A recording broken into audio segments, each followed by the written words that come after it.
আসসালামু আলাইকুম। ভিডিওটা যার সামনে যাবেন কেউ ধাক্কা দিবেন না, প্রথম থেকে শেষ পর্যন্ত ভিডিওটা সবাই দেখে যাবেন।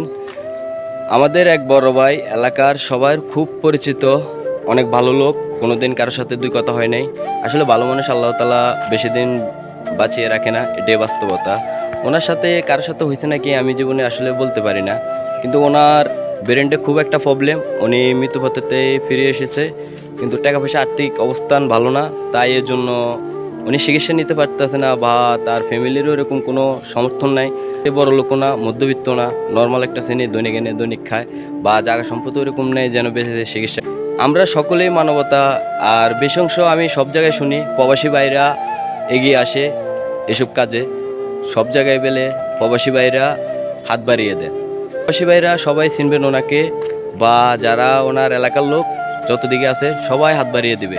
যদি সবার উসুল্লাহ এই মানুষটা যদি নিজের আবার জীবন ফিরে পায়, স্ত্রী পরিবারের কাছে যদি থাকতে পারে, একটা পুরুষ হলো একটা ফ্যামিলির খুব শক্ত একটা খুঁটি, যদি হারিয়ে যায় এমন আছে একটা পুরুষের জন্য একটা ফ্যামিলির নিঃস্ব, বা এরকম অনেক অনেক জীবনে কাহিনী আছে। আসলে 5 লাখ টাকা তার দেওয়ার মতো কোনো সামর্থ্য নেই, বা সে কোনো যাতে ব্যবস্থা করে নিজে চিকিৎসা করবে ওই ব্যবস্থাটাও নেই, বা এরকম কোনো মানবতা লোকও দেখতেছি না তার পাশে এসে দাঁড়াবে। মিলিয়ে আমরা কাজটা করলে হয়ে যাবে ইনশাল্লাহ, কোনো থাকবে না। আর ভাইটা খুব ভালো লোক, ভাইটা হাসি খুশি অনেক সময় থাকে, বা সব সময় তাকে ভালো দেখা যায়। এই কাজে যদি সবাই এগিয়ে আসেন ইনশাল্লাহ তার ফ্যামিলি থেকে সবাই ভালো একটা দোয়া থাকবে।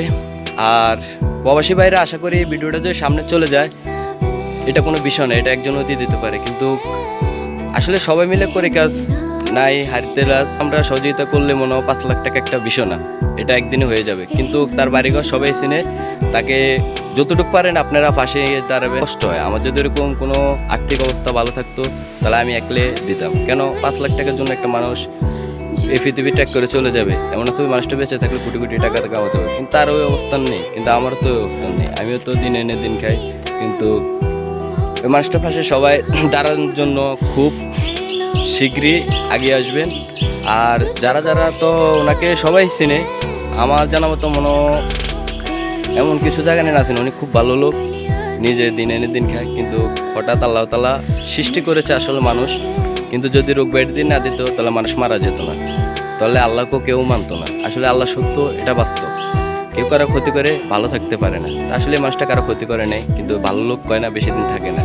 তো সবাই আমরা সহযোগিতা হাত বাড়িয়ে দিই, বা ওনার পাশে এসে দাঁড়াই, তাহলে খুব কি বলবো, এটা যত দ্রুত পারেন আপনারা সবার কাছে পৌঁছিয়ে দিবেন। এই বাড়িটা আমরা বাঁচিয়ে রাখতে পারবো না, আর সকলে যদি আমরা সেবা পাই বা সহযোগিতা পাই ইনশাল্লাহ বাড়িটা আবার সমাজের মাঝে আসবে, হাসি খুশি থাকবে, ফ্যামিলিকে তার সংসার জীবনটা উনি ভালোভাবে চালাতে পারবে। কিন্তু 5 লাখ টাকার লাগে একটা মানুষকে হারিয়ে ফেলবো, এটা খুব আফসোস লাগে, খুব কষ্ট। তো বললাম না আমি তো মধ্যবিত্ত নেই এরকম, কিন্তু 5 লাখ টাকার লাগে সে মাসটা মারা গেল তো নিজের মনের ভিতরে একটা ক্ষোভ থাকিয়ে দেবো, আমি 5 লাখ টাকার লাগে মৃত্যুবরণ করলাম। এটা বেশি করে সকলের কাছে পৌঁছে দিবেন, যেন বড় ভাইটা যেন অতি শীঘ্রই সুস্থ হয়ে যায়। ধন্যবাদ, আসসালামু আলাইকুম। আর মানবতা ফিরিয়ে আল্লাহ কারা কারা আছেন এটা তো আসলে এখনই বোঝা যাবে। 5 লাখ টাকা একটা বিষয় না, কিন্তু প্রবাসী ভাইরা সবাই সহযোগিতা করবেন, বা তার এলাকা পাশাপাশি যারা আছে যারা চিনেন এগিয়ে আসেন, ভাইটাকে বাঁচিয়ে নেন। ধন্যবাদ, আসসালামু আলাইকুম, সবাই ভালো থাকবেন।